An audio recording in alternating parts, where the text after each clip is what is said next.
The girl never expected that dropping her phone on the floor would end up saving her life. Just as she bent down to retrieve it, a dark shadow appeared on the ground. Terrified, she turned her head and saw a man in black standing outside the window. A moment later, the sound of shattering glass rang through the house. Following the noise, she rushed to her mother's room. Cautiously peering inside, she saw her mother tied to a chair, a plastic bag pulled tightly over her head as she struggled desperately for air. In a panic, the girl grabbed a lamp and smashed it against the intruder. In the chaos, she reached for his gun, but the man pinned her hand down, refusing to let go.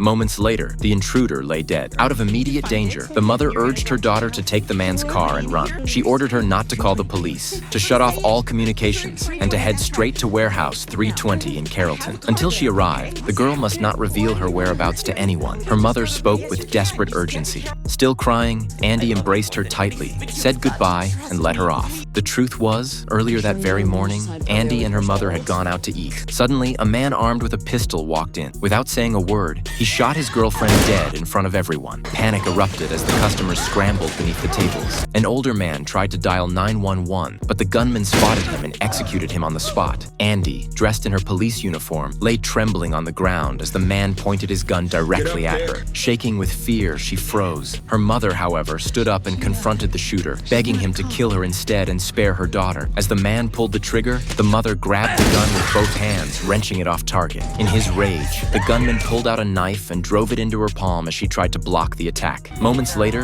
the FBI stormed the scene. The mother collapsed to the floor, and just before losing consciousness, she whispered to Andy not to reveal anything to the agents. Later, in the hospital, the mother watched the news with a worried expression, and somewhere else, another man saw the same report. He picked up the phone and made a call.